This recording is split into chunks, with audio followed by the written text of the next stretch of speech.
Assalamu alaikum wa rahmatullahi wa barakatuh, chers frères et sœurs.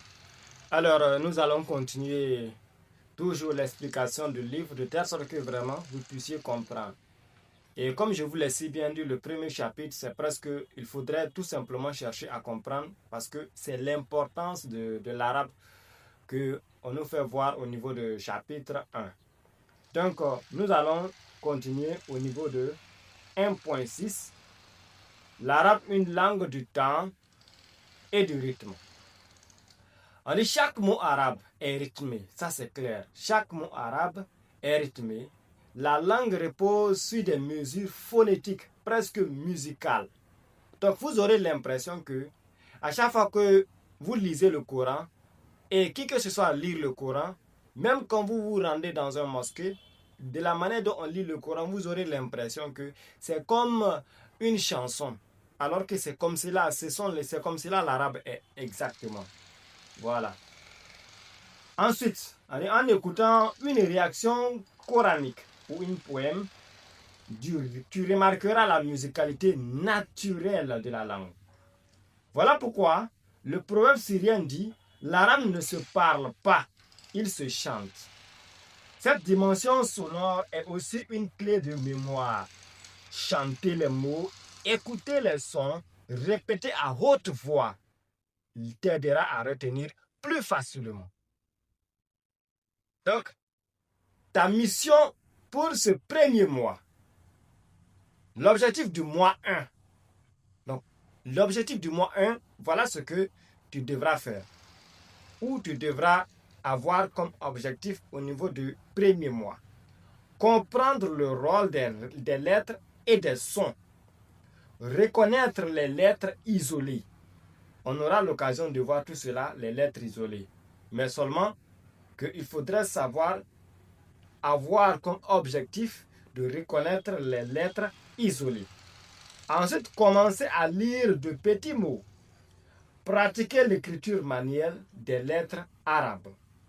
Donc, en 30 jours, tu sauras lire l'alphabet complet et comprendre la structure des mots simples. N'essaie pas d'aller vite. La clé de la réussite, c'est la régularité.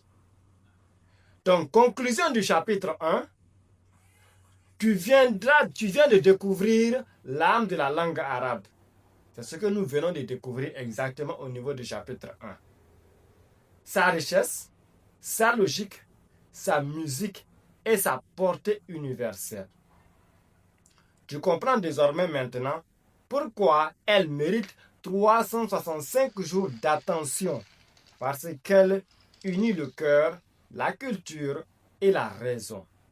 Voilà pourquoi le proverbe arabe dit: apprendre une arabe, c'est élargir son monde.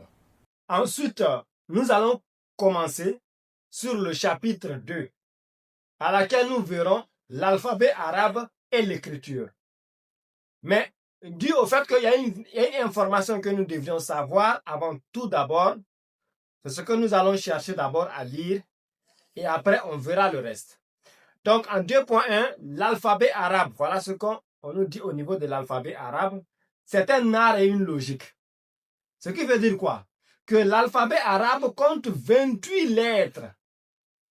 Al-Huruf al-Arabiya. C'est un système alpha-syllabique. C'est-à-dire que chaque lettre représente une consonne à laquelle on ajoute des voyelles courtes ou longues à l'aide de signes diacritiques. Ne vous inquiétez pas, on aura l'occasion de voir dans ce chapitre les consonnes, les voyelles courtes, voilà, ainsi que des signes diacritiques. Voilà. Ensuite, on dit l'arabe s'écrit de droite à gauche. Ça, c'est une information qu'il faudrait savoir. Et c'est très important. Et chaque lettre change de forme selon sa position. C'est-à-dire, d'autres est isolé, c'est-à-dire seul. D'autres, c'est à l'initiale, ce qui veut dire que c'est au début d'un mot. Médian, cela veut dire que c'est au milieu. Final, ça c'est à la fin. Cela peut sembler difficile au début, mais c'est en réalité une logique simple et fluide, presque calligraphique. Donc c'est très simple. Voilà, ce n'est pas difficile. Ensuite, en 2.2, l'origine et beauté de l'écriture arabe. Ce qui veut dire quoi? Que l'écriture arabe est issue de l'alphabet nabatéen, utilisé dans la région du Levant avant l'islam. Elle a ensuite évolué avec la diffusion du Coran, devenant un art sacré et poétique. Les calligraphies arabes, comme Nash, Kouf, Koulouf ou Diwani, sont aujourd'hui reconnues comme un patrimoine universel par l'UNESCO. Voilà pourquoi il y a une citation qui dit cela, que l'écriture arabe n'est pas seulement un moyen d'expression, c'est une prière tracée à la main. Chers frères et sœurs, nous allons juste nous arrêter là. Voilà. Et restez actifs. Parce que prochainement, nous allons voir les 28 lettres arabes. C'est quelque chose aussi qui est très important. Les 28 lettres arabes, c'est-à-dire leurs lettres, leurs noms, leur prononciation, sans oublier aussi leur écriture. Voilà. Donc, je vous souhaite bonne journée et bonne suite de programme. Assalamu alaikum wa rahmatullahi wa barakatuh.